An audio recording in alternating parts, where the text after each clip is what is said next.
With you, two things. Sinead. This one's a little bit vulnerable for me, so bear with me, and I appreciate a quiet room. And haven't tried it before, it's just a spontaneous idea. This is for Sinead. Yay! It's a Sinead lyric, or Sinead spoken word. Funny enough, it's one that hasn't had very much radio play, and I think you'll see why once I do it. The track is called Famine. Maybe a little bit faster. Okay. I want to talk about Ireland. Specifically, I want to talk about the famine. About the fact there never really was one. There was no famine. See, Irish people were only allowed to eat potatoes. All of the other food, meat, fish, vegetables were shipped out of the country under armed guard to England while the Irish people starved. And then all in the middle of this, they gave us money not to teach our children Irish. And so we lost our history. And this is what I think is still hurting me. See, we're like a child that's been battered, had to drive itself out of its head because it's frightened, still feels all the painful feelings, but they lose contact with the memory. And this leads to massive self-destruction, alcoholism, drug addiction, all desperate attempts at running, and its worst form becomes actual killing. And if there ever is going to be a healing, there has to be remembering and then grieving so that there can be forgiving. There has to be knowledge and understanding. And if there ever is going to be a healing, there has to be remembering and then grieving so that there can be forgiving. There has to be knowledge and understanding. All the lonely people, where do they all come from? All the lonely people, where do they all come from?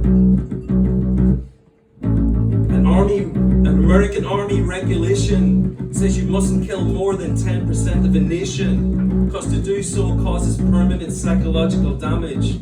It's not permanent, but they didn't know that. Anyway, during the supposed famine, we lost a lot more than 10% of our nation through deaths on land or on ships of emigration. But what finally broke us was not starvation, but its use in the controlling of our education.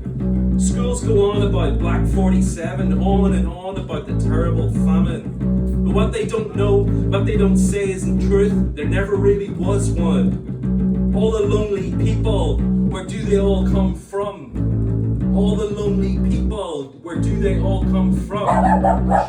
So let's take a look, shall we?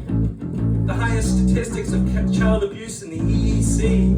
And they say we're a Christian country, but we've lost contact with our history. See, we used to worship God as a mother. See, we used to worship God as a mother, but we're suffering from post-traumatic stress disorder. Look at all our old men's in the pubs. Look at all our young women on drugs. We used to worship God as a mother. Now look what we're doing to each other. We've even made killers of ourselves, the most childlike, trusting people in the universe. And this is what is wrong with us. Our history books, the parents' figures lied to us. I see the Irish as a race like a child that got itself bashed in the face. And if there ever is going to be a healing, there has to be a remembering and then a grieving, so that there can be a forgiving. There has to be knowledge and understanding.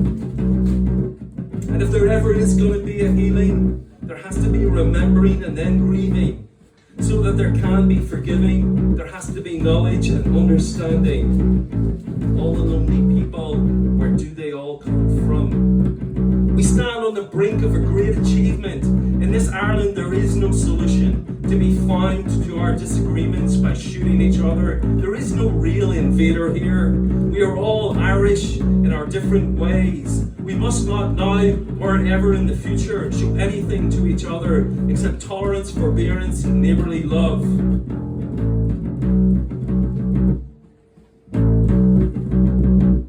And if there ever is going to be a healing, there has to be a remembering and then grieving, so that there can be forgiving. There has to be knowledge and understanding.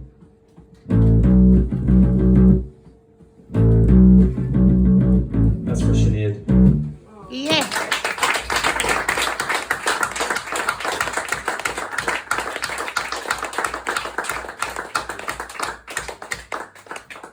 I have no idea how to follow that. Okay. Okay. Thank you so much for listening. I maybe lighten the mood a little bit. I think I just wanted to share. I think it's interesting because I'll just share very quickly that I think for Irish people, Sinead was actually an absolute hero of a certain generation, and she was well ahead of her time. And I think that's why we're also deeply. I mean, not just for Irish people. I know that and realise that, but she's really deeply affected us. And that was a track on an album that's never, I would suspect that's never been played that much even in Irish radio. You know what, I think I'll take a break now, if that's alright, I'm going to come back. Beautiful, man, beautiful. Thank you. Introduce you. Yeah.